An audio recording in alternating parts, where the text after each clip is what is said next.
Hello everyone, welcome back to my channel breath and be. ఇవాళ మన topic వచ్చేసి ధ్యానం.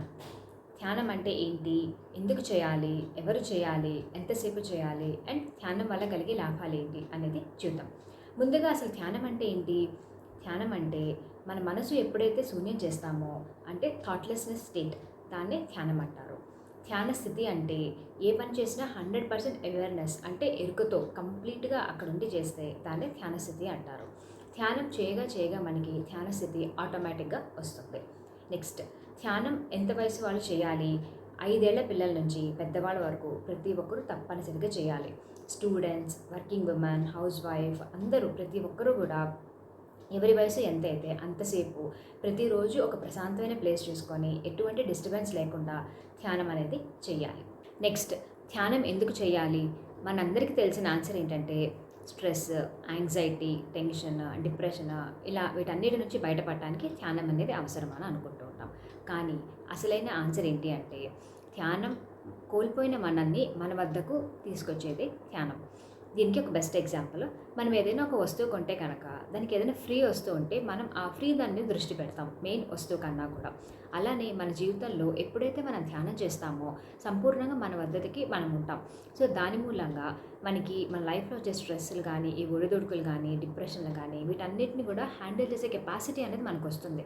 మన మెంటల్ స్ట్రెంగ్త్ కానీ, స్టామినా కానీ ఇవన్నీ కూడా బాగా గ్రో అవుతాయి అండ్ స్టెబిలైజ్ అవుతాయి.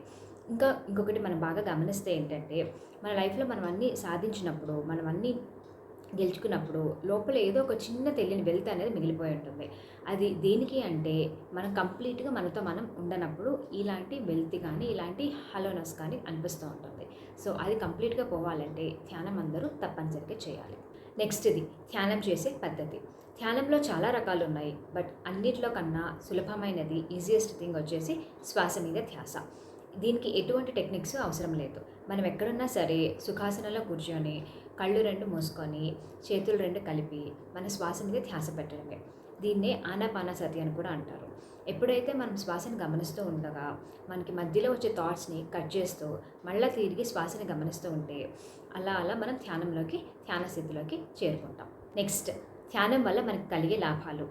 ఎప్పుడైతే మన మైండ్ ఫ్రీ అవుతుందో మనకి decision making, concentration, focus, disease free, mental stamina ఇలా ఇంకా ఎన్నో లాభాలని పొందవచ్చు. ఫైనల్లీ, ధ్యానం ఎందుకు చేయాలి, ఎవరు చేయాలి, ఎలా చేయాలి అన్నీ తెలుసుకున్నాం కదా. సో ఇవాళ నుంచి తప్పకుండా ప్రతి ఒక్కరూ కూడా ధ్యానం చేయండి. మీ వయసు ఎంత వయసు ఉందో అంతసేపు చేయండి అండ్ తప్పనిసరిగా మీ అనుభవాలను షేర్ చేసుకోండి.